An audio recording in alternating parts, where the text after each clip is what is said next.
متنتاش عارف صاحب نے کچھ سیشنز پہلے ایک بات کہی تھی. انہوں نے کہا تھا کہ جس وقت فطرت میں ہمارے ارد گرد ماحول کے اندر کئی چیزیں بہت بیماریاں اتنے بڑے اسکیل پہ چلی جاتی ہیں تو اس صورت میں یہ ہوتا ہے کہ آہستہ آہستہ پھر فطرت اس کا علاج خود کرتی ہے, یعنی وہ اپنے پاس لے لیتی ہے کہ یہ ذمہ داری میری ہے.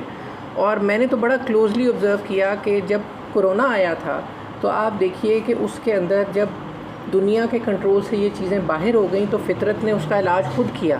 اور ان کی بات کو ذہن میں رکھ کے میں یہ سوچتا تھا کہ یہ خود ٹھیک ہوگا, یہ نہیں ہو سکتا, یہ فطرت کا طریقہ کار نہیں ہے کہ لامحدود عرصے کے لیے اس طرح کی بیماری جس میں لاکھوں ہزاروں جانیں چلی جائیں ہو جائے.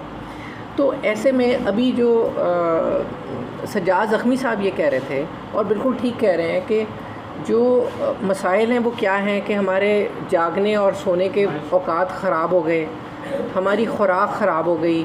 ابھی انہوں نے چکن کا ذکر کیا, ہم یونیورسٹی کے ساتھ ایک پروجیکٹ کر رہے ہیں جس میں وہ کہہ رہے ہیں کہ جی پرابلم یہ ہے کہ چکن کو ہم پہلے دن سے لے کے 37 دنوں تک اے جی پیز دیتے ہیں, جن کا نام اے جی پیز ہوتے ہیں اینٹی بایوٹک گروتھ پروموٹرز, یعنی پہلے دن سے لے کے 37 دن تک اس کو اینٹی بایوٹک دینی ہے کیونکہ اس کے بغیر اس کا وزن پورا نہیں ہوتا.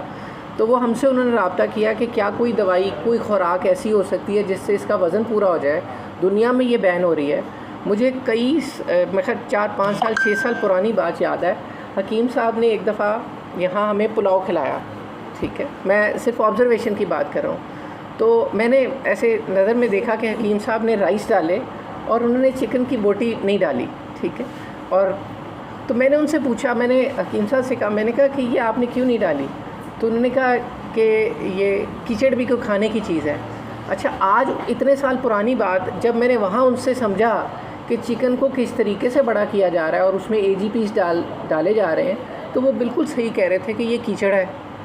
مسئلہ یہ ہے کہ اگر اس کے بغیر ہمارا گزارا ہی نہیں ہو رہا تو یہ جو جتنے سجاد زخمی صاحب نے جتنے ایلیمنٹس بتائے جو کہ بیماریوں کا باعث بن رہے ہیں, فطرت کب اس کا علاج کرے گی؟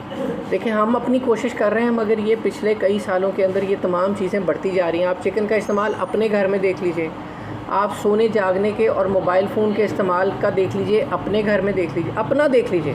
میں اگر موبائل سے پہلے کی زندگی دیکھوں اور آج کی زندگی دیکھوں تو میرے خیال میں کئی گنا زیادہ ہمارا ٹائم جو ہے وہ موبائل کے ساتھ گزر رہا ہے. اسی طرح باقی تمام چیزیں دیکھ لیں, ٹھیک.